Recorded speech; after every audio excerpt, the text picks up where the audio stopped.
여기 이제 보니까 6절에서 다윗이 그의 아들 솔로몬을 불러 이스라엘 하나님 여호와를 위하여 성전 건축하기를 부탁하였다 하거든요. 이것은 이제 다윗의 생애가 얼마 남지 않았을 때 자기의 평생의 소원을 아들 솔로몬에게 유언하고 있는 내용입니다. 7절에 다윗이 솔로몬에게 이르되 내 아들아 나는 내 하나님 여호와의 이름을 위하여 라는 것은 뭐냐면 창조주와 구속주이신 여호와. 그러니까 구속주의 개념이 이미 구약에 있었습니다. 왜냐 그러면 출애굽부터 다 구속주의 이야기니까요. 출애굽부터. 그래서 이스라엘에서 말하고 있는 여호와는 창조주이면서 동시에 구속주이신 여호와의 이름이 온 땅에 영광스럽게 임하는 것. 온 땅에 영광스럽게 임하는 것. 그게 바로 이스라엘과 다윗이 원하는 것이었습니다. 그래서 내 하나님 여호와의 7절에 내 하나님 여호와의 이름을 위하여 하나님 이름을 위하여 즉 창조주이면서 구속주이신 하나님의 영광을 위하여 무엇이 필요하다는 것이죠? 성전이 필요하다는 거예요. 성전이 필요하다. 성전을 건축할 마음은 그 여호와를 온전히 사람들에게 알리고 그 영광이 임하게 하기 위해서 이렇게 됐다는 것이죠. 그래서 이제 하나님의 그 영광은 하나님의 임재하심이라고 제가 말씀을 드렸어요. 하나님의 영광은 하나님의 임재하심입니다. 하나님의 임재하심은 구약에 보니까 어디 있습니까? 언약궤 위에 시온자의 그 하나님의 임재하심이 있다라는 것이죠. 그럼 언약궤 안에 뭐가 들어있습니까? 언약궤 안에는 십계명이 들어있고 또 언약궤 옆에는 뭐가 있다 그랬습니까? 율법책이 있다 그랬습니다. 그러니까 제가 주일날 창세기 강의하면서 그랬어요. 하나님의 영광은 어디에 임하느냐? 말씀이 있는 곳에 임하다. 말씀이 있는 곳에. 그러니까 하나님의 영광은 말씀이 있는 곳에 임하기 때문에 어디에 임합니까? 하나님을 설명하고 설교하는 곳에 하나님이 임재하는 거예요. 하나님의 영광이 나타난 것이죠. 그게 무슨 말이냐 그러면 하나님의 그 말씀을 설교할 때 사람들이 감탄하는 거예요. 정말 대단하구나. 우리 인간이 완전히 잘못 생각하고 살았구나.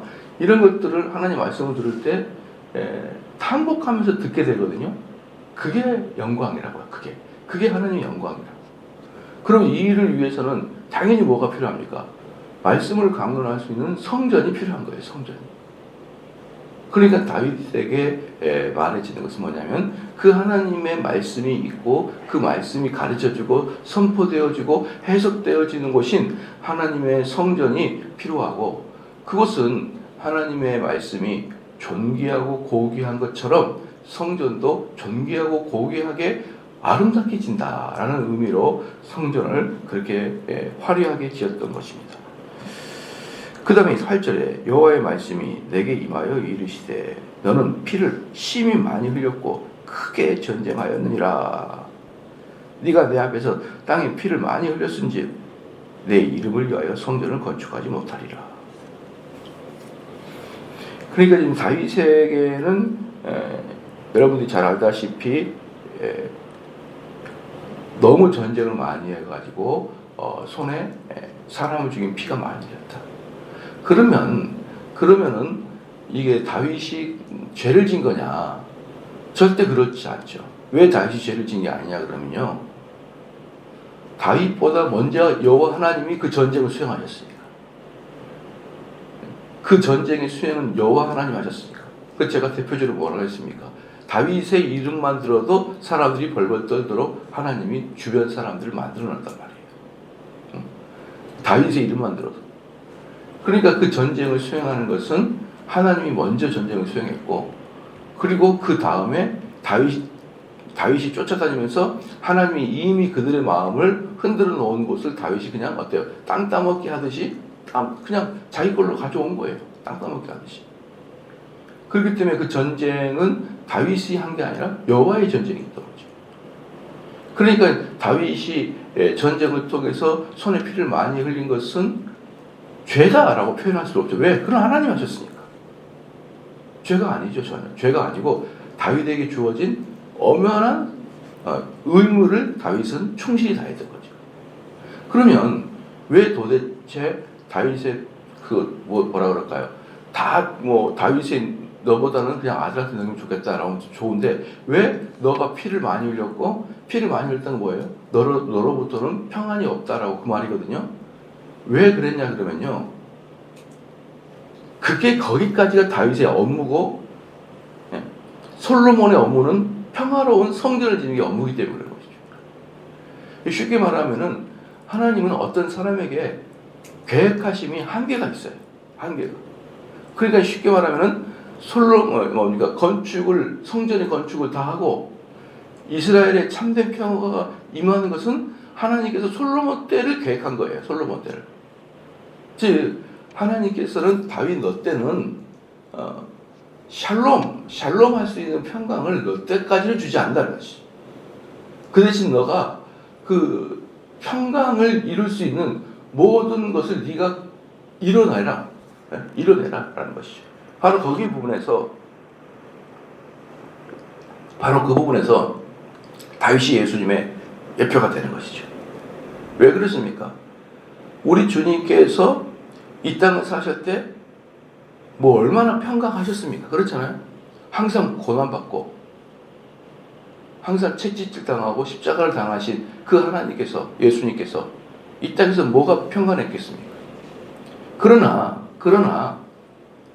우리 예수님은 그 평안이 내려올 때까지 모든 것을 다 성취하셨단 말이에요. 성취하셨다. 십자가에서 그 고난의 손에 피를 흘리면서 십자가에서 다 성취하셨어요. 그리고 예수님께서 돌아가시고 승천은 다시 올라가신 다음에 하늘로 올라가셨잖아요. 누가 내려옵니까? 성령이 내려오시죠. 그 성령의 별명이 뭡니까? 보혜사예요. 보혜사. 보혜사가 뭡니까? 변호사, 위로자, 우리를 대변하는 자. 그러니까 우리에게 예수님께서 그 모든 것을 이루신 다음에 누가 오는 거예요? 우리에게 평안을 줄 수, 우리에게 평강을 줄 수 있는, 우리의 모든 문제를 대언해줄 보혜사가 오셨잖아요. 그러면은 우리 성도들에게 참된 위로를 주는 것은 성령이 오실 때부터 참된 위로를 받는 거예요. 제가 늘상 말씀드렸지만 성령이 오시지 않으면요, 예수님이 2000년에 돌아가신 거 쏘하시에요. 그래서 나한테 2000년 전에 돌아가셨어요. 그래서 나한테 그게 뭐냐는 거예요. 그러나 2000년 전에 우리 주님께서 십자가에서 이루신 모든 공로가 내 것이 되어야 내가 참된 위로와 소망과 평강을 얻잖아요. 그 내 것이 되게 하는 것을 성령이 하신다고요. 성령이. 그러니까 성령이 오셔야 우리에게 평강이 있는 것이고, 근데 성령은 그냥 오시는 게 아니라 예수님이 이루신 그 공로의 이후에 오시는 거라고요. 그게 바로 하나님이 이렇게 하는 단위마다 지정해주는 이거예요. 지정해주는. 그러니까 예수님은 거기까지 일하시고 또 성령은 이렇게 일하시는 거고, 그 다음에 이 땅에 평강은 이렇게 임하는 것처럼 하나님께서 다윗에게 주어진 기간의 역사는 거기까지예요. 모든 공로를 이루는, 모든 것을 완성시키는 그러한 것이 다윗에게 주어진 임무이기 때문에 다윗의 네 손에 피가 많이 묻었다는 건 뭐예요? 모든 공로를 네가 다 이뤘다는 것이에요. 왜? 그 공로가 뭐니까? 가나안 땅에 있는 모든 이방인들을 죽여야 되는 것이 공로니까. 그 공로를 네가 이뤘다. 이게 네 손에 피가 많이 묻었다 뜻이에요. 그러니까 이것은 다윗이 죄를 많이 지었기 때문에 그 더러운 손으로 성전을 지을 수 없다. 그 뜻 아니에요. 너는 공로를 이루는 것이 너의 일이다. 그냥 공로를 이룬 다음에 네 아들 솔로몬은 그 공로 위에 평강이 임하게 할 것이다. 이게 이제 하나님이 계획한 것입니다. 그래서 이제 9절 말씀에 보라 한 아들이 네게서 나리니, 보라 한 아들이 네게서 나리니 그는 온순한 사람이라. 내가 그로 주변 모든 대적에게 평온을 얻게 하리라. 여러분, 평온이 뭡니까? 샬롬이에요. 샬롬. 샬롬입니다. 얻게 하리라. 그 이름을 솔로몬이라 하라. 이 솔로몬이 뭐라했습니까? 샬롬이에요. 샬롬. 솔로몬의 이름은 샬롬에서 온 거라고요. 그러니까 솔로몬의 이름 자체가 평강이에요. 평강. 평강 공주할 때 평강. 그러니까 이 이름 자체에서 평강이가 평강의 시대를 구사할 것이다 라고 말하는 걸 보면은 이것은 이미 어떻습니까? 처음부터 솔로몬을 통해서 평강을 유지하게끔 하시는 하나님의 의지가 보인다는 말이죠. 내가 솔로몬을 왜 솔로몬이라 그랬느냐라는 것을 분명히 말씀을 하고 있는 것입니다. 그래서 평강이에게 평강의 시대를 임하게 할 것이다 그랬습니다. 그래서 이는 내가 그의 생전에 평안과 안일함을 이스라엘에게 줄 것임이라. 이게 바로 제가 말씀했던 그 내용이에요. 솔로몬에게는 평강의 시대에 맞게 줄 것이고, 그 다음에 다윗에게는 공로에 맞는 것을 줄 것이다 라고 이렇게 이제 말씀을 하시는 거예요. 그 다음에 이제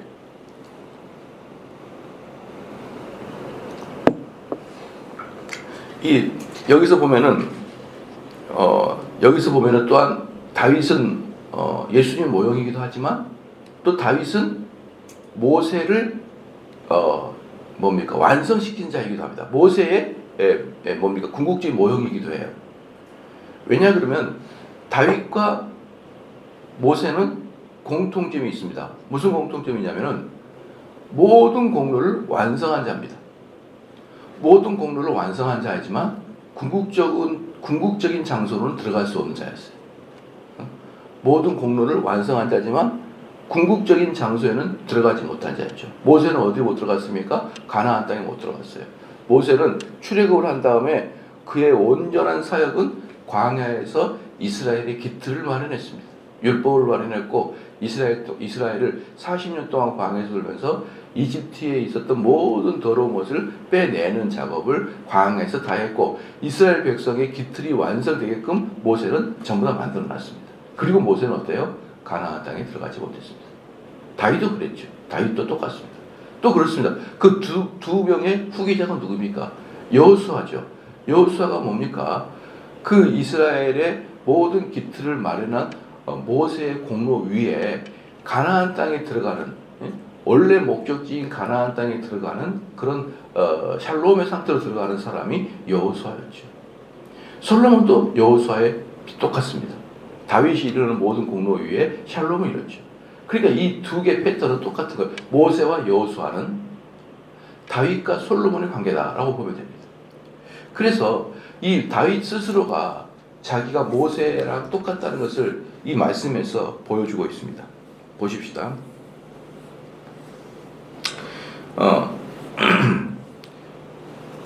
10절 말씀에 그가 내 이름을 위하여 성전을 건축할지라.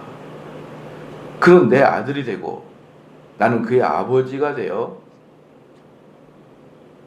그 나라 왕위를 이스라엘 위에 굳게 세워 영원까지 이르게 하리라 하셨나니, 이제 축복하여 주시고 있습니다. 축복하고 있어요.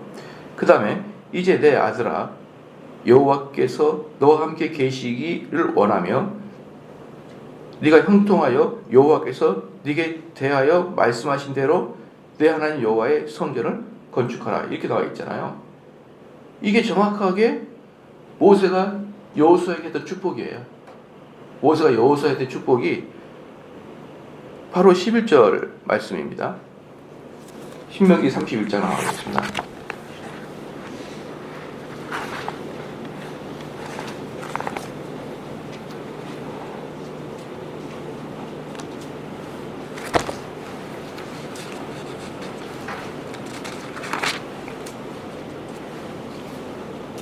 (6절) 볼게요. 신명기 31장 6절 보십시오. 너희는 강하고 담대하라. 두려워하지 말라. 그들 앞에서 떨지 말라. 이는 내 하나님 여호와 그가 너와 함께 가시며 결코 너를 떠나지 아니하시며 버리지 아니하실 것임이라 하고, 7절에 모세가 여호수아를 불러 온 이스라엘의 목전에서 그에게 이르되 너는 강하고 담대하라. 너는 이 백성을 거느리고 여호와께서 그들의 조상에게 주리라고 맹세한 땅에 들어가서 그들에게 그 땅을 차지하게 하라. 이 내용과 완벽하게 워딩은 똑같지는 않지만 그 의미가 똑같습니다. 그렇잖아요. 그러니까 지금 여기에서 모세가 여호수아에게 했던 그 위로의 말씀을 다윗이 자기 아들 솔로몬에게 거의 동일하게 하게 되므로 모세와 여호수아의 관계를 다윗과 솔로몬의 관계로 이렇게 보여주고 있는 것이에요. 그 다음에 다시 가겠습니다. 방금 이제 그 신명기서 그 말씀을 머리에 잘 기억하신 다음에 13절 보십시오. 13절. 그때에 네가 만일 여호와께 모세를 통하여 이스라엘에게 명하신 모든 규례와 법도들을 삼가 행하면 형통하리라. 강하고 담대하여 두려워하지 말고 놀라지 말라. 계속 자기를 모세하고 비교한 것이죠. 모세. 그러니까 핵심이 뭡니까? 언약이라고 있어요. 언약. 이제 앞으로 제가 창세기 때 언약을 강의한다 그랬잖아요.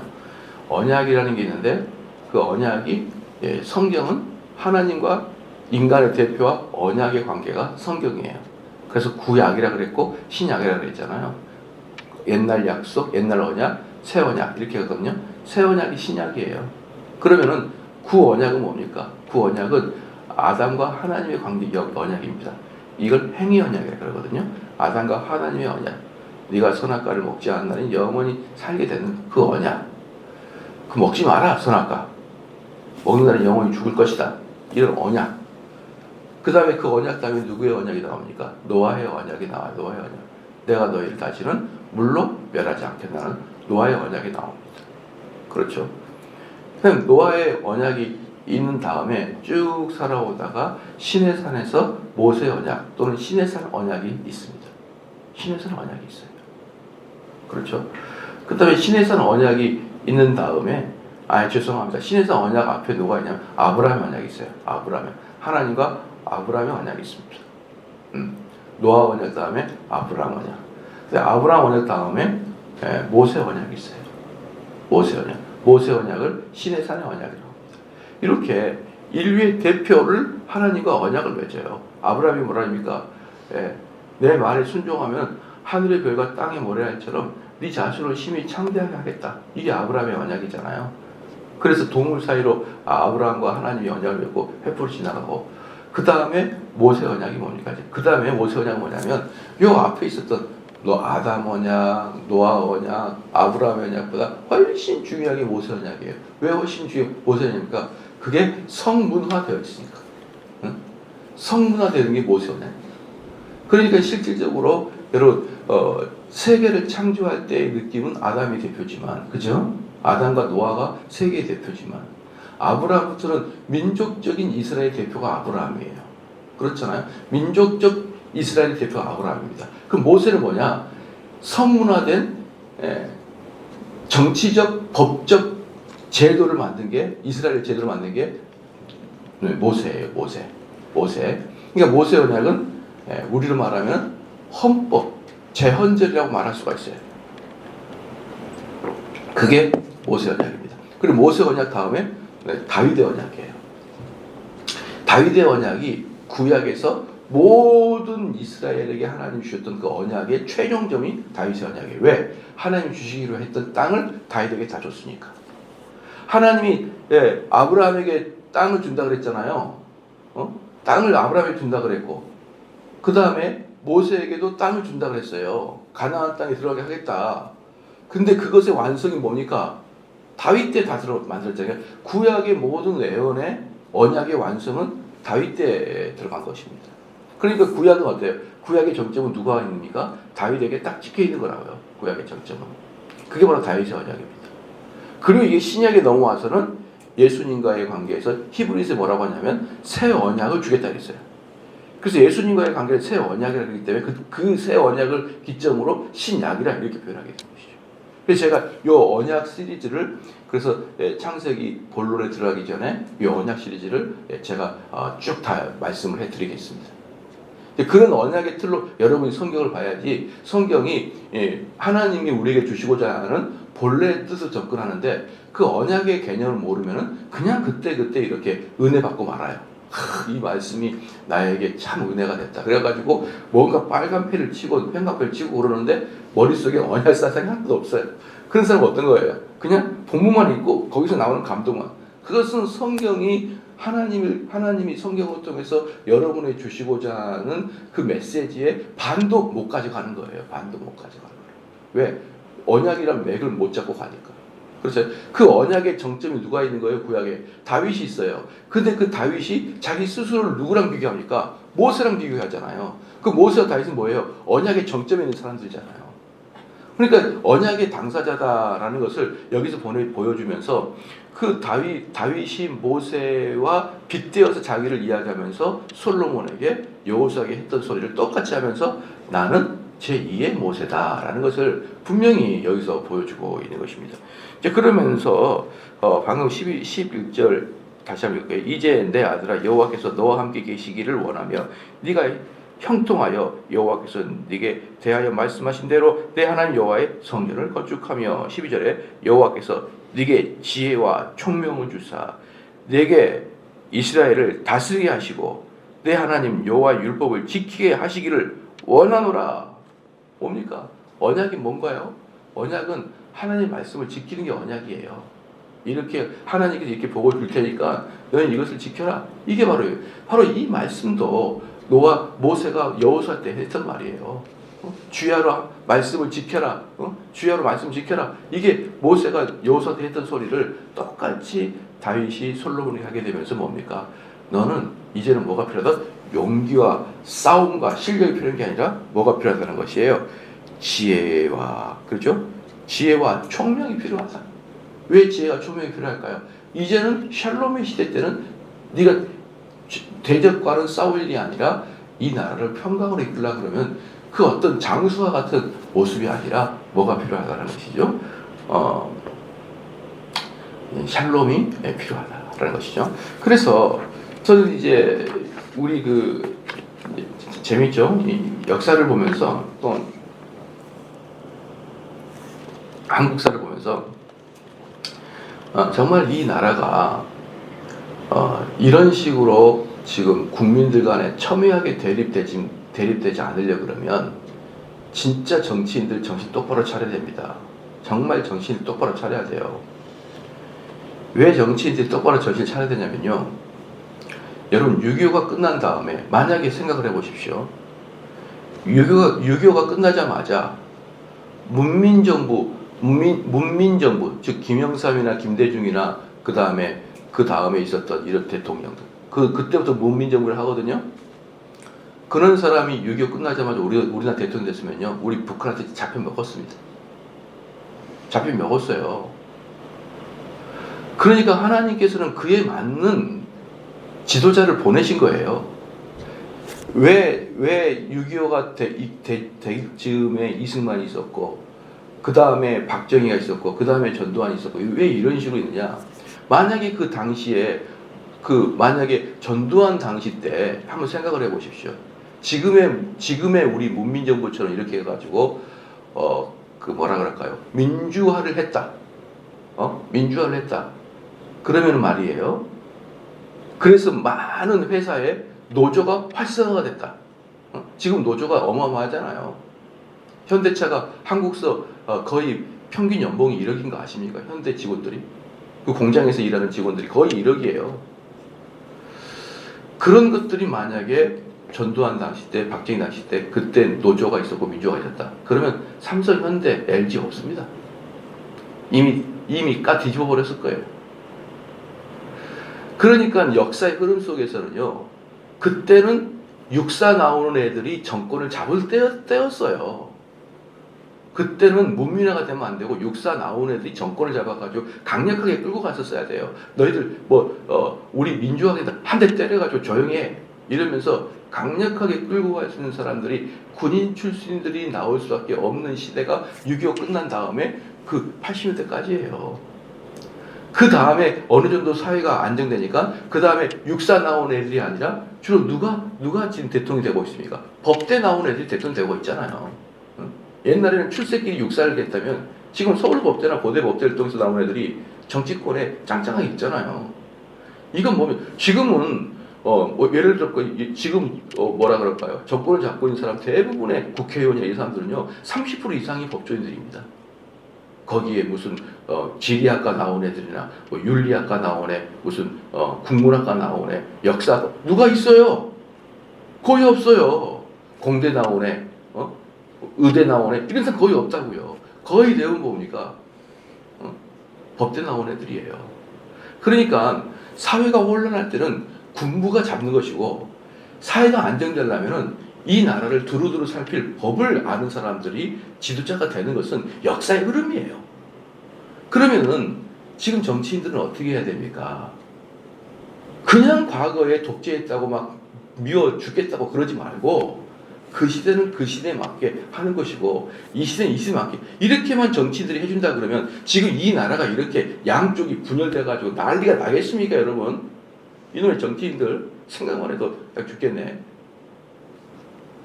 여기도 보세요. 다윗은 피를 흘릴 때가 다윗이고, 그래 다윗이 끝난 다음에 다윗은 너에게 그 뭡니까 전쟁술과 용기를 바라는 게 아니라 너를 뭐라는 거예요?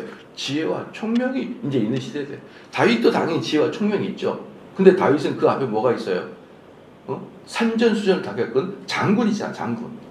다윗은 장군. 그 앞에 솔로몬도 장군. 그 다음에 사무엘은 죄송합니다. 솔로몬은 우리로 말하면 법조인이에요, 법조인. 탕평책을 쓰고, 그래서 정확하게 심판하는 것이, 심판하고 재판하는 게 솔로몬의 첫 번째 사건이었잖아요. 바른 법을 가지고 지혜롭게 그들을 다스리는 것. 그게 했잖아요. 그러면 그렇게 이런 식으로 그 시대에 맞는 적당한 지도자들이 필요했던 거예요. 그러면 우리가 뭐하면 됩니까? 모든 지도자들이 나와가지고 그때 당시는 그때 필요한 사람들 있으니까 그때로 치부하고, 지금 우리는 앞으로 무엇을 할 것이고 우리나라가 어떻게 진행돼야 될 것인지를 그런 비전을 발표하는 자리가 됐다 그러면 이 나라가 이렇게 됐겠냐 이 말이에요. 에?